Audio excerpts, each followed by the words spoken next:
but I just know my patience, my productivity, my mindset, my all that stuff is at its highest in the immediate period after we've been able to be intimate together, Mm-hmm. right? And on the converse, those things are all at their lowest point when we've been sort of absent from each other for a while, especially if there's fighting or tension involved.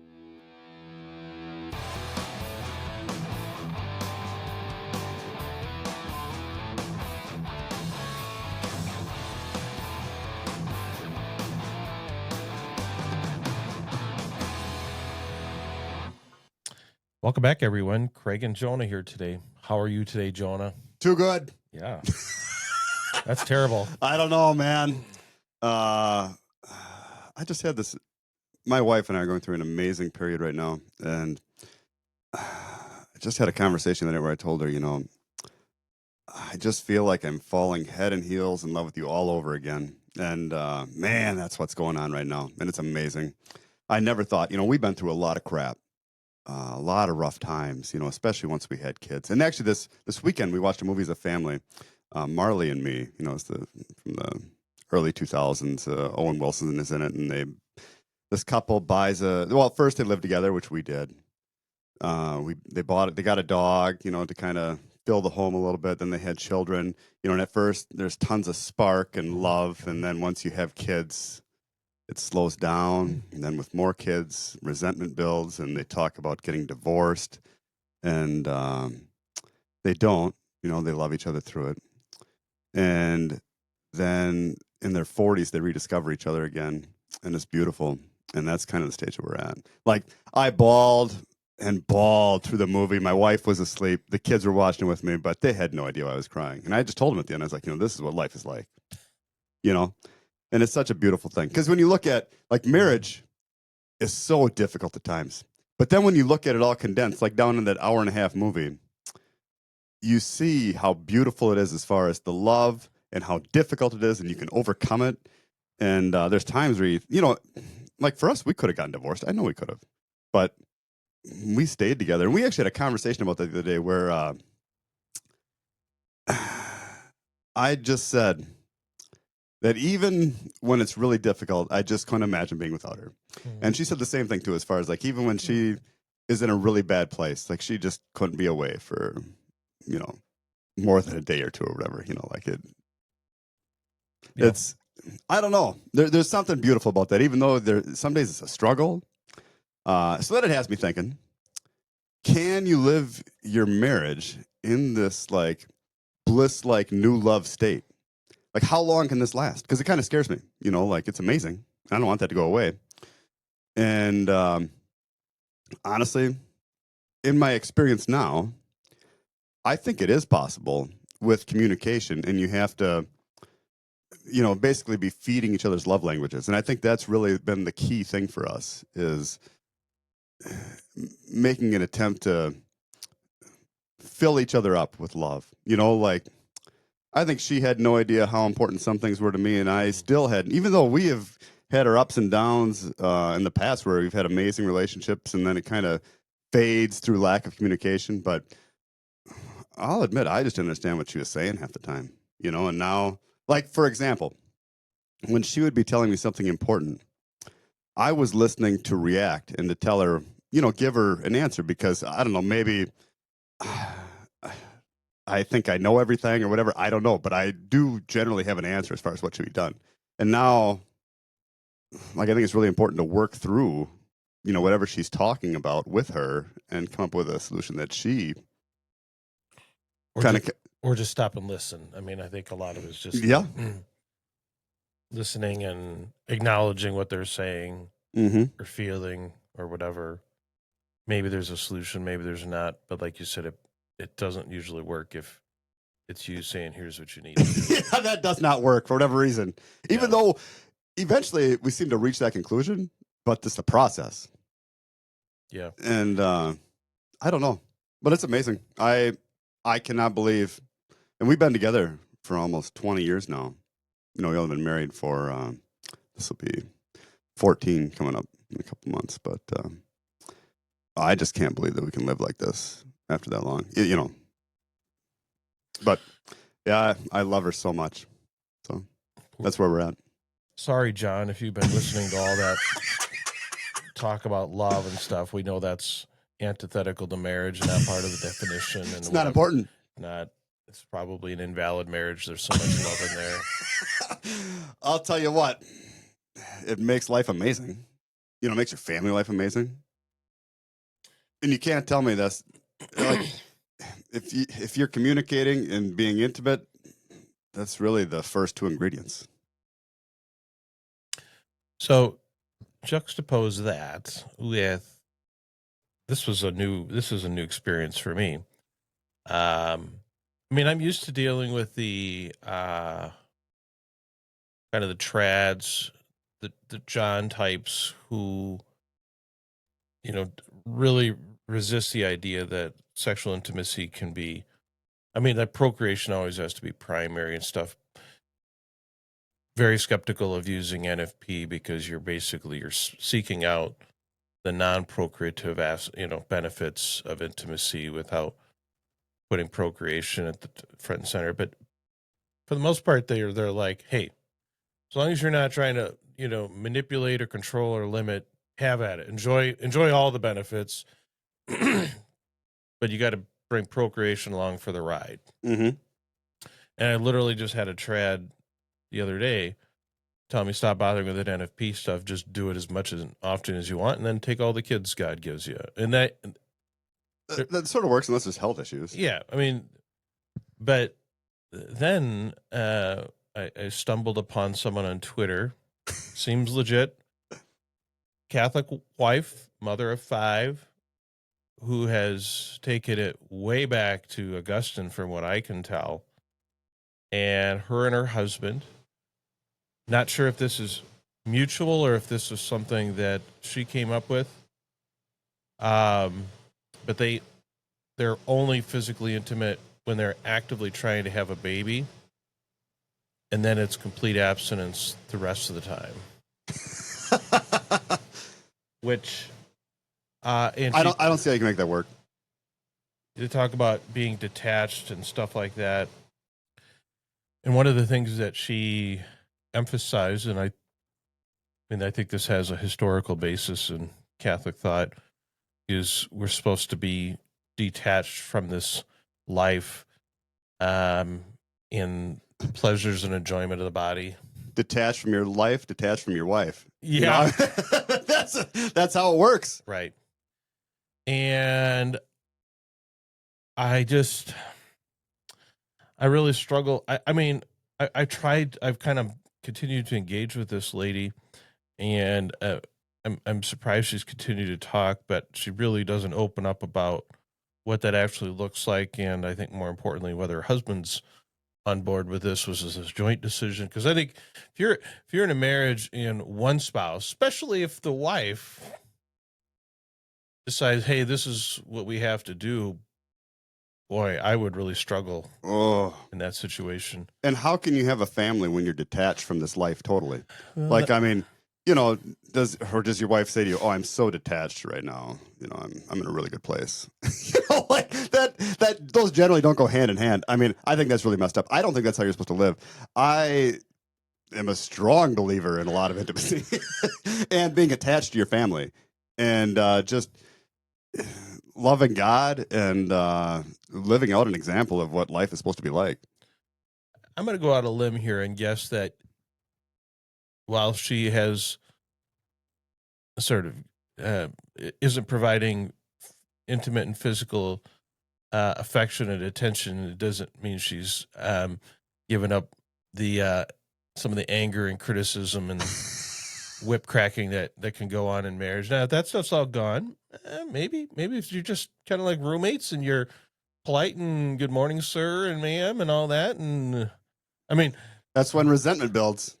Yeah. My wife and I talked about that recently too, just about how when you're not intimate, resentment builds. And I don't know if she was talking about. Did she agree with that? She totally agreed with that. Huh. Yeah, she was the one that said it. So I don't know. I didn't ask her to unpack that because I know it's true, but I don't, you know. But no, she said it. Well, Yeah, and when mom and dad resent each other, Oh yeah. the kids the kids not only sense that, but it affect. I mean, this is my biggest argument. This is my from my own experience, and this is probably true for you as well. When mom and dad are not clicking on that level, not just in terms of frequency or whatever, but if we're just not, on a kind of a harmonious space, intimately, how we talk and stuff, it affects the climate in the house. The kids can sense it, uh, Absolutely. and I firmly believe it is detrimental to the children, reduces the chances that they're going to grow up and have, let's say, a positive attitude about marriage, maybe even a positive attitude about their faith. They may see like, I don't want anything to do with any of this. Our oldest son, who lived in an ice house for like the first, I don't know how many years of his life, his plan was to never get married and to live in a van down by the river. And he had never seen the SNL skit before, but he really wanted to live in a van, so by himself in a solitary situation by the river. And I think he's moved on from that recently, like over the last few years, and he's thinking about getting, at least being with a woman. So, I don't know, but like he saw, like it was not pretty, and I feel bad about that. I feel bad about raising our kids in that environment. We just weren't there as a couple.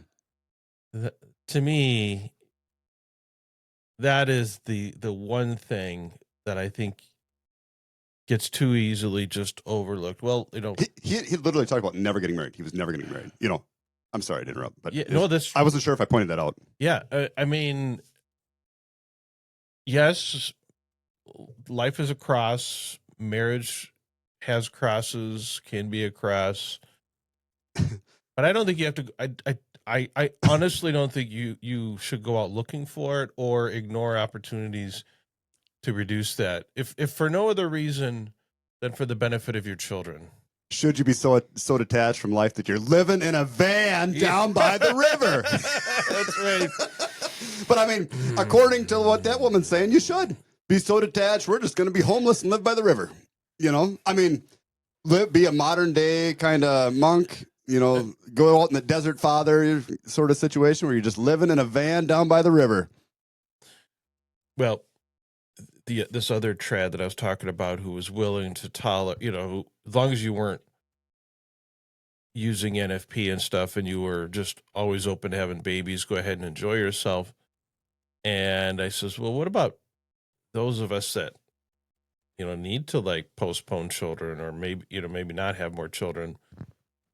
And he's like, well, then you have NFP. I said, well, I said, it's difficult when you're sharing a house and a bed with that person. Well, then he's like, you need to get sleep in separate bedrooms. And I'm like, oh, that's a good recipe for a loving marriage. I've been there too. And it's like, how do we just act like that's just a normal, healthy response, first of all? And I said, well, I said that that wouldn't work for us for a couple of reasons. I said, we have 9 kids. There's no extra bedrooms. I slept on the couch for a lot of years. Yeah. And then he's like, well, that's not good, which, yeah, it's not good. I said, but that's what got us in this problem. but you're still in the house.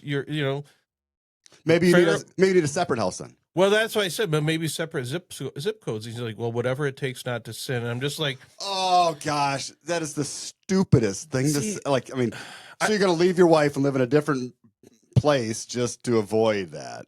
I mean, God has to have more empathy than that, I think. And see, this is the problem. I mean, this is a problem that I think the mainstream Catholics, traditional Catholics, are just too flippant about. Yeah, well, it's obvious what you do. Just move into separate houses for a while, half the time. What an absolute hero. The guy couldn't handle himself around his wife, so he left his wife and kids to live in a separate house. Just an absolute modern saint. Yeah. Oh yeah, boy, beautiful. Yeah, I mean, such an act of sacrifice. But he didn't slip up in the shower at all. So that's all that matters, right? That's all that matters. Yep. I mean, it's just my mind can't wrap my mind around that. I mean, are they people even real? Like, I mean, that's the stupidest thing. Well, those people don't live that way. So, right? So this guy is like, yeah, how many kids does he have? This guy's, I got 7 kids. I've been married 23 years and we've never, but so I said, so you're talking about, you know, you're giving opinions about NFP and, how easy it is to abstain, things that you've apparently never had to do. Right. Mm-hmm. And it's always that way. Like, it's almost always the people that are prognosticating about this stuff have like no actual experience. A lot of times they're not even married. This woman was so curious to me because she is married apparently and has 5 kids. I'm very, very interested in to see what her husband thinks of all this. I mean, because there's a wide spectrum of possibilities of her husband. I mean, maybe he is just St. Augustine himself. I mean, all right, well, the good version of St. Augustine. Maybe he is just heads down, rosary beads in his hand all the time, and God bless him. I mean, if you want to live that way, go ahead. But I think you have to. I think you're going to bring children into that mix.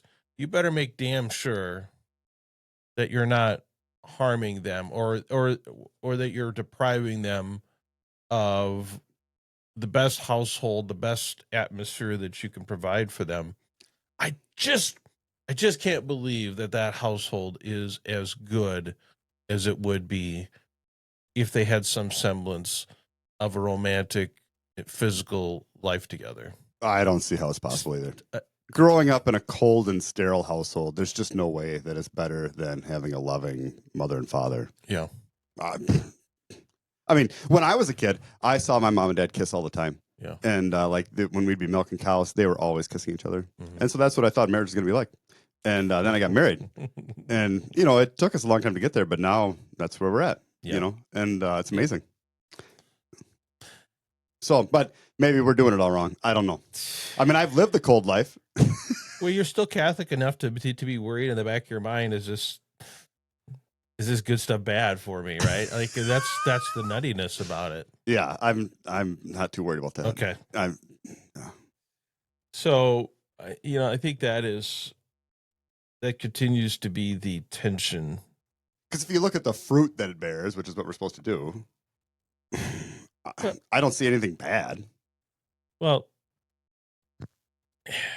I mean, I know from my personal experience, and maybe there are in fact married men with families and stuff that their experience is different, but I just know my patience, my productivity, my mindset, all that stuff is at its highest in the immediate period after we've been able to be intimate together, right? And on the converse, those things are all at their lowest point when we've been sort of absent from each other for a while, especially if there's fighting or tension involved. If it's just purely getting it out, but you're both missing each other, I think that's one thing. But especially if that resentment starts to set in and you're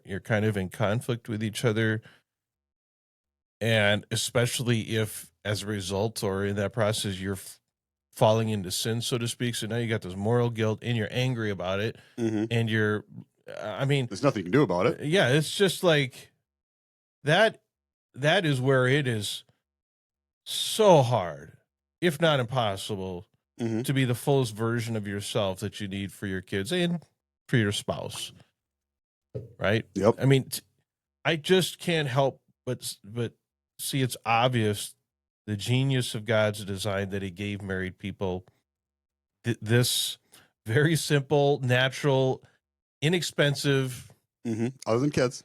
I didn't say free, but close, Yeah, the best things in life are free. Yeah. Marquette costs us about $50 a month. Best $50 I spend every month. And it's worked. And, it shouldn't jinx it. Yeah. We had some close calls recently, but so far it's working. Yeah.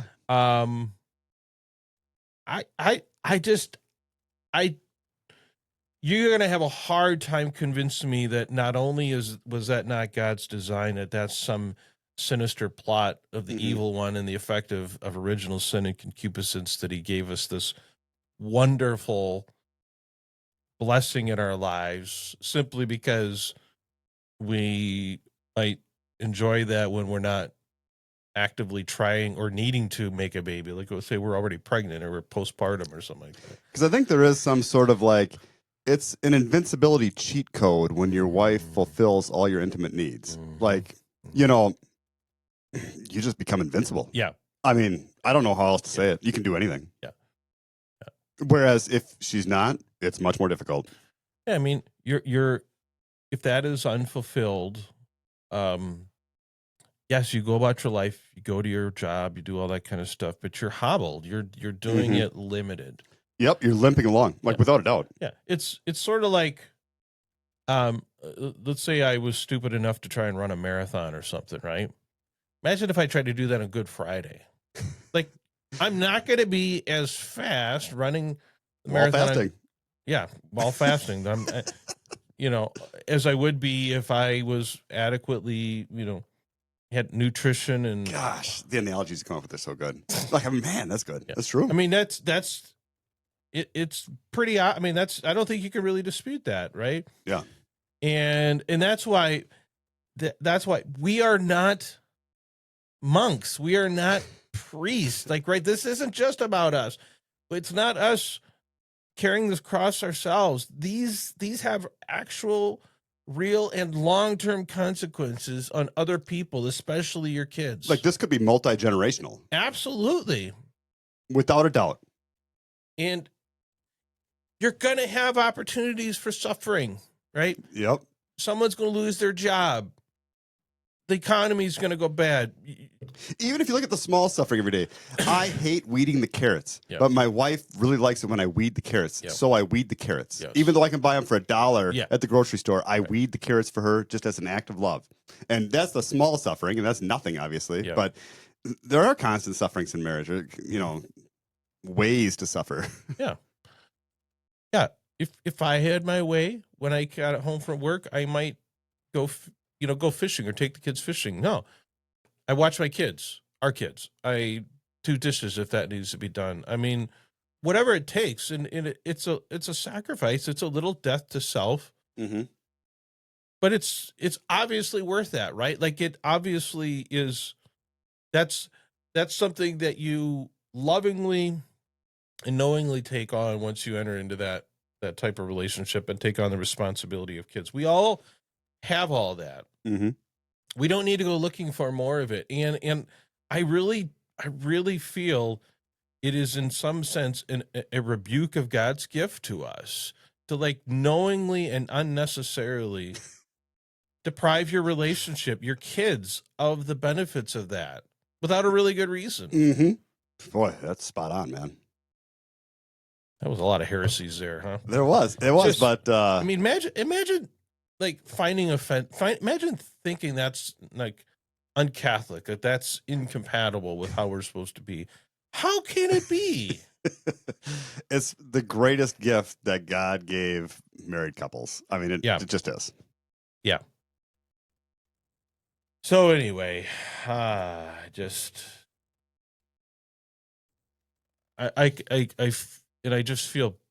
feel so bad because I've been there and I still deal with this a little bit. I feel so bad for couples that, I mean, invariably find themselves in some sort of situation like that and feel so trapped or constrained because they've, read some of this stuff or seen some St. Alphonsus Liguori or some of these writings, and they're so afraid of doing the most obvious and natural thing.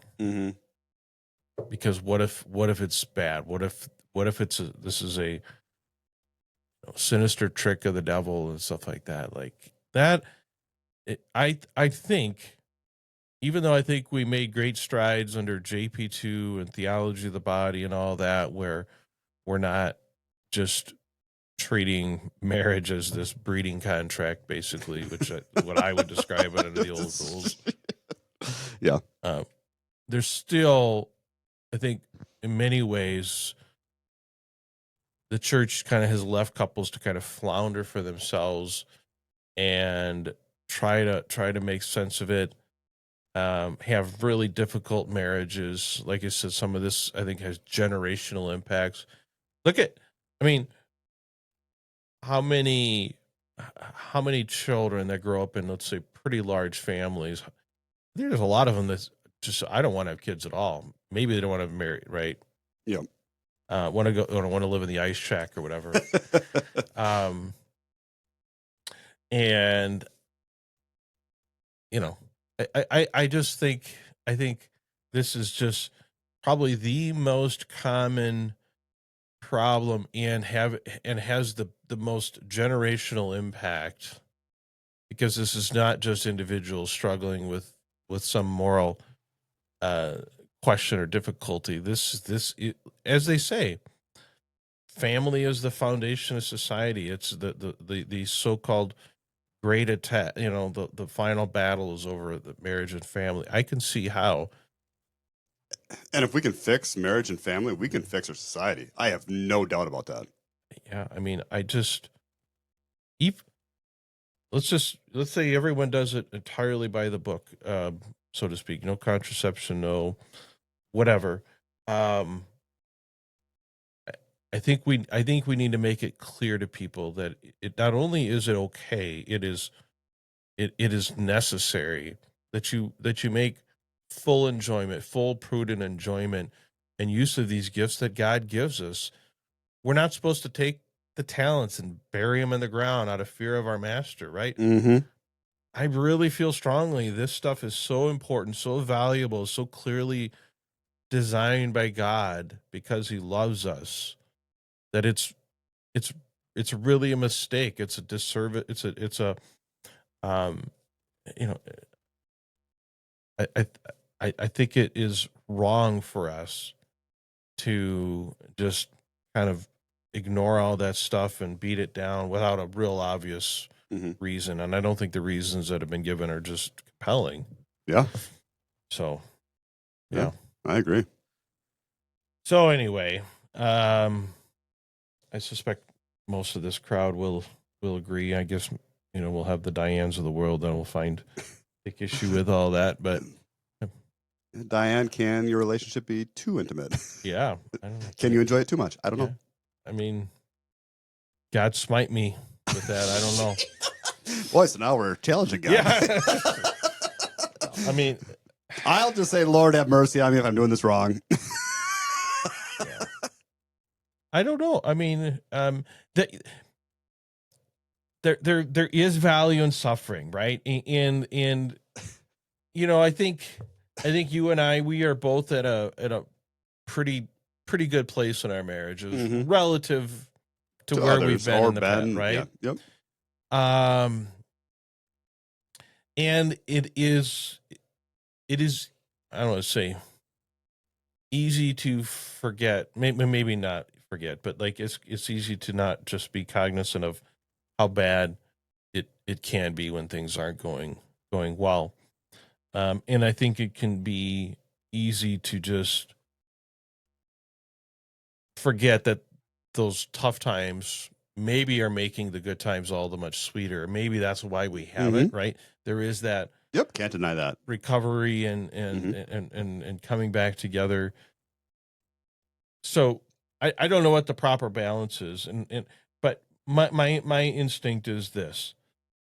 I think if you are living a good life, you're loving your spouse, you're loving your children, God or whoever, whatever is, you're going to have those opportunities for suffering and difficulty, and you're going to have seasons where things are just really difficult, whether you go looking for them or not. And I think for the most part, it's going to be unnecessary to just voluntarily add to that. Mm-hmm. It's going to come. You're going to have the difficult times. And if you're intimate, you can make it through those difficult times so much easier. Yep. And communicating, like both pieces. I don't think there's really anything that heals people, like brings them back together, reestablishes your marriage. As long as she's happy with the communication, Yeah. the intimacy can heal everything. Yeah.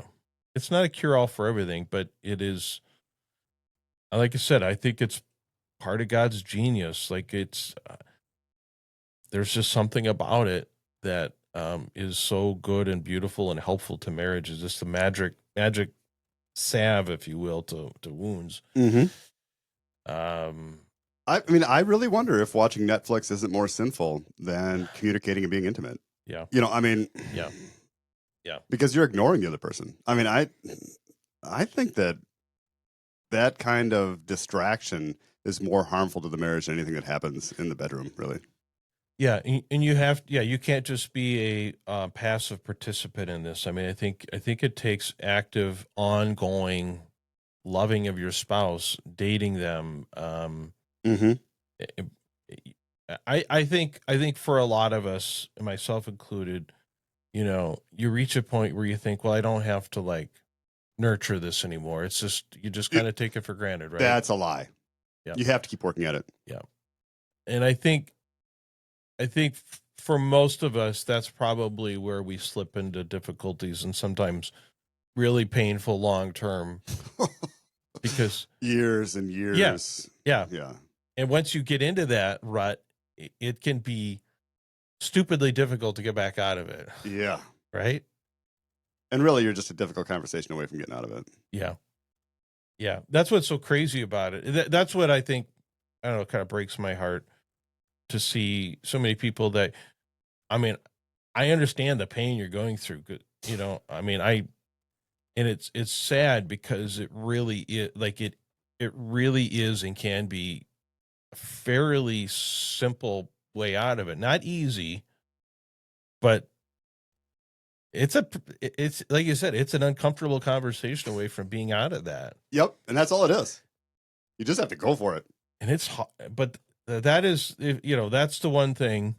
I was talking about this on Twitter last week, whatever. I said, my biggest regret is waiting so long to open up to my wife about how just my challenges, how difficult this life was. Not the sleepless nights, not the early mornings, not the diapers, not the going to, none of that. Just how difficult it was as a Catholic man, trying to be a good Catholic man, and how just morally challenging being a Catholic man is, and I felt so frustrated about it, and also could see how she was carrying her own cross, mostly just the overwhelm of being a mom and being pregnant, nursing all the time. That I was afraid to even burden her with that. So I just silently just struggled with that stuff for years, failing, it wasn't helping anything. And so it just, I really, really wish I could go back and change that and address it much sooner. Yeah. And that's one thing I really, really, for those of you who are like not married yet or early in your marriage, man, please learn from us. Definitely. Just have the conversation. So yeah, that I think is why this is the kind of stuff that I just don't think you really hear in most Catholic circles. Oh, for sure. So that's why we're here. That's why we're here. So yeah. All right. What else you got? Anything? No, I don't think so. Well, I think we got a few minutes here, so I'm going to stir the pot a little bit. All right. So, someone in our Discord posted something from Catholic Reddit that I love Catholic Reddit. Yeah, talk about people that are suffering. Yeah, and they love to suffer. Spend some time over there. if you want to live purgatory on earth. Yeah. I'm just kidding. So the post was I don't know if she's young, but seemed like sort of newly married. She was pregnant with her second child. Her and her husband, I think they're converts too, maybe. Um, totally on board with the NFP thing and all that. But what they found is after their first child was born, she experienced quite a bit of physical pain from intercourse after the first one was born. It eventually went away, but it was a process. And now that she's pregnant with a second one, she's expecting that to happen, maybe to some degree afterwards. Okay. And so the scenario she went to Catholic Reddit for advice for, which is she should have come here. Good luck. Yeah. and I think what I'm going to do is I'm going to invite people to put their thoughts in the comments about what you think is an appropriate response to this. But basically she was saying, we understand that the church says you're supposed to avoid other acts or something like that. But she's like, what are we supposed to do? Because she said, we don't really know if it's going to be painful or how painful it's going to be unless we try, right? Mm-hmm. So she's like, so what's going to happen is we're going to, be getting, intimate, getting, getting excited, all that. And then we try it. And if it's too painful to finish, what are we supposed to do then? Oh man, I mean, so if you go to Catholic Reddit, you should just always know the answer is no, don't do it. But the reality is, I mean, how can you tell them that they're just supposed to stop? Yeah. I don't know, like the guy's supposed to just go take it out on himself in the shower, and she's well, supposed they're to lay gonna there. say no. I mean, but that guy, I think that's pretty classic case of blue balls, right? Oh, you get it all built up and stuff, and it's the clinical diagnosis. Yeah. There, yeah. I mean, I understand the clinical answer, but this is where I think a lot of non-Catholics, or let's say non-serious Catholics, start to like really squint their eyes and question those that say, nope. I mean, there's a proper end of this act. But this is what they'd want him to do. Yeah. So he's got to pull it out, Yep. and then kind of get himself, or she can get himself ready to go, and then they got to put it back in and finish it that way. Right. If you're gonna, or you walk away and you don't fire, you just don't fire the rockets, right? Well, yeah, but I think since they started, they have to finish. Well, maybe not the first time. Okay. Now they'll say maybe, well, once you got a pattern here, you're going. No, that's true. It's the pattern that's the problem. Yeah. Now you've got foresight and knowledge, and now you got to power through that, baby. That's all messed up. That's all kind of layers of messed up. Either one is messed up. Either the idea that you have to finish somehow. I mean, you have to finish the right way, mm-hmm. or you have to just walk away, throw some dirt on your wounds, and wait for it to subside, right? Yeah. I don't know.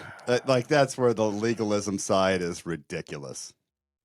I think, it's more, the rules are guideposts, I think, to let you know when you're in trouble, but these cases aren't meant to be interpreted through that lens. And this is, I think, the major tension for Catholicism, and it's the blessing and the curse of being a Catholic, so to speak, and why so many people are attracted to Catholicism, either as reverts or as converts, is they like the structure, the not the rules per se, but the predictability and consistency mm-hmm. of especially moral standards, sexual moral standards, because for as much as we Catholics have these rules, I think most other faiths, other than say the Orthodox, have kind of the opposite problem. It's kind of like, use your own judgment, do what you want, whatever, which sounds kind of attractive a little bit as a Catholic, but I understand how people could feel very insecure. And I think in some cases they meet with a priest to discuss it, and that's seems very reasonable. Right. So there is an attraction about having some guideposts, some very strict, unbending guideposts. But then you run into these situations. You're like, well, the guideposts aren't helping anyone anymore. What are we really like? Right? They're designed to keep, let's say, enemies out, but now they're trapping the good people inside, right? And that, I think, is it's damaging. Yeah. And from what I can tell, the way the church handles those things is to just kind of, here's the rules, and then we're just going to kind of leave it out there, and then people kind of maybe they visit with a priest, maybe they get some, unofficially, unaccepted but prudential guidance on what they can do, or maybe they stumble upon someone that says, no, here's what you got to do, suffer it up, offer it up. Yep. And the priest who says they're supposed to be suffering in marriage, who's not married, has no idea what this is like. Yeah. I mean, yeah. So because I mean, and here, don't take moral advice from us, but just obviously, but look at it from this standpoint. The couple is coming with the best of intentions. They want to resume their intimate life. They're open to life. They're not, but they don't know what's going to happen. And if they get to the point where they reach an impasse and they can't, go any further, they would like to at least help themselves. Maybe she wants to help him get some level of relief and enjoyment and all that. How do you, like, there's nothing sinister or bad about any of those motives, but instead they can't do the loving thing because let's say it's outside the rule book. But more than likely, like, either a few things are going to happen. Maybe they become resentful. Maybe they become resentful at the church at some point. Probably the husband takes care of that somewhere else, which isn't helping anyone. No, and that leads to more resentment.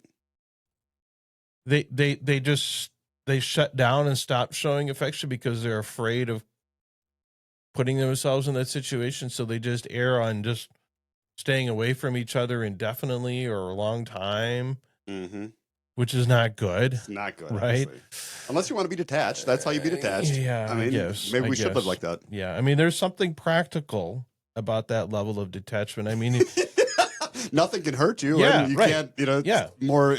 Yeah, it's easier to stay pure. Expect nothing, and you'll never be disappointed, right? Yeah.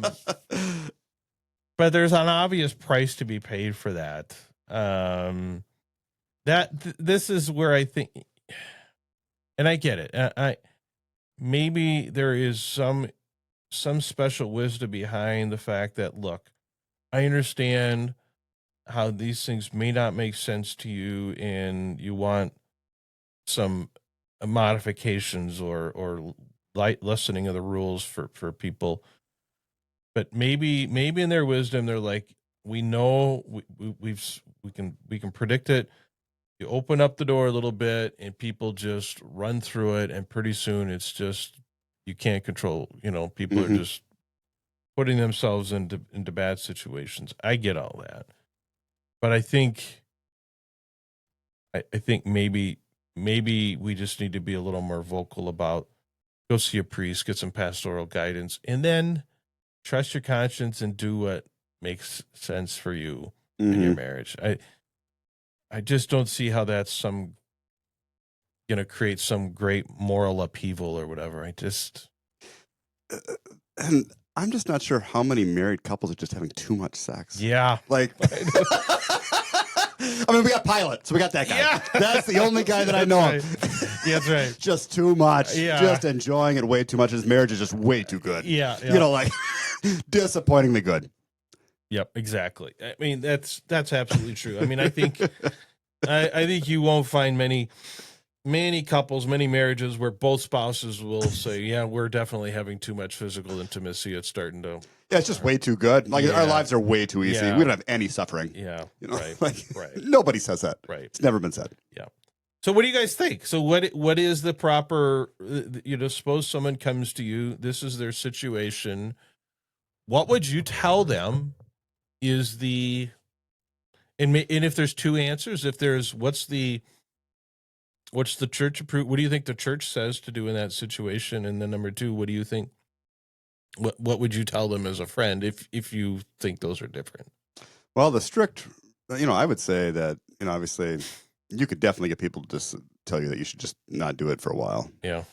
But it just leads to all kinds of problems. Yeah. And really, I mean, you don't want to give people advice, especially moral advice, but you have to be intimate. Yeah.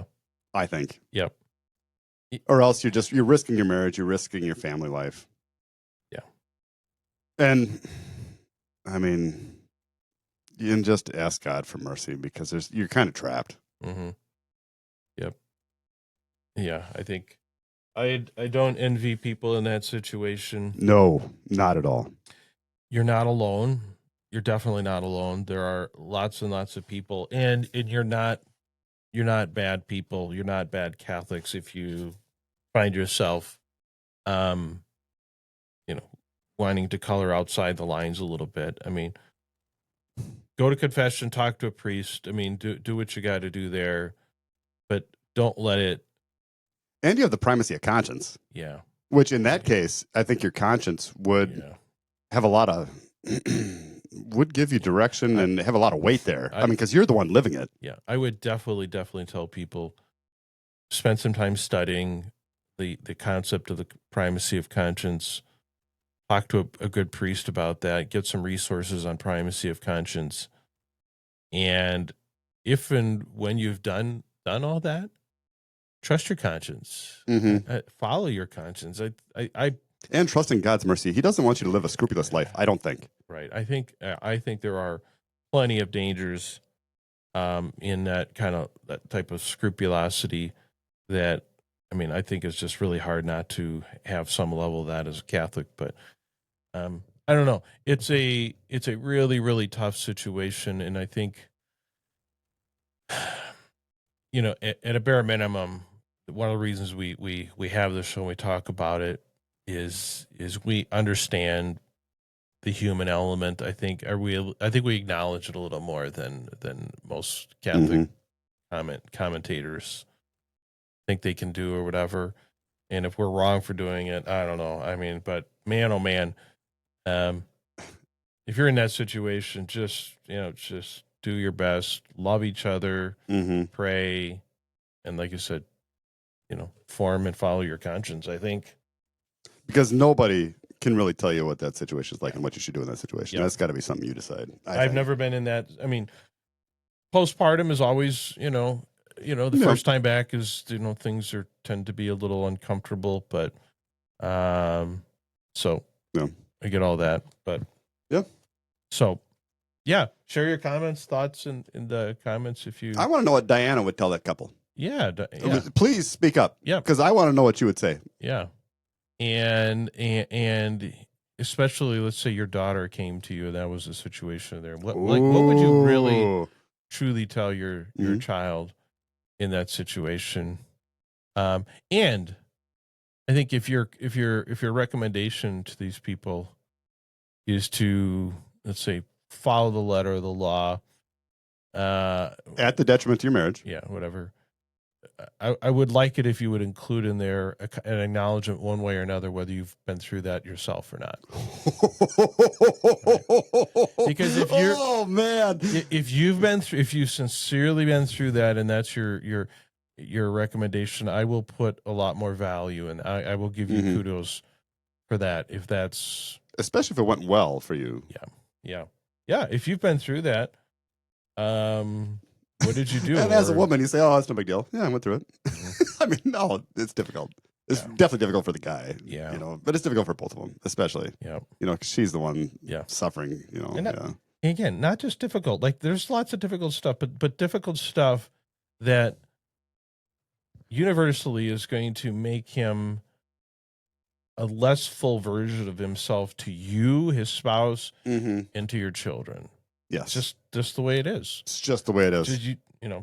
So yep. Cut him a hell of a lot of slack. Yep.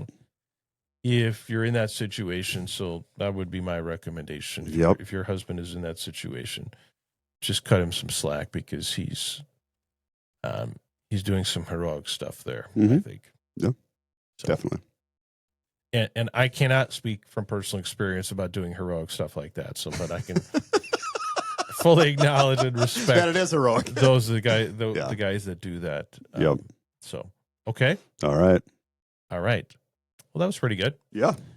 Yeah. So leave your comments below and pray for us. Pray for the couples that are in that situation. Pray for our Holy Father and the priest and all that. They have a difficult job. I don't envy them. And let's pray for all the marriages. Pray for marriages. Yeah, we need lots of good marriages. Make marriage great again. Make marriage great again. Amen. It's true. Love your spouse.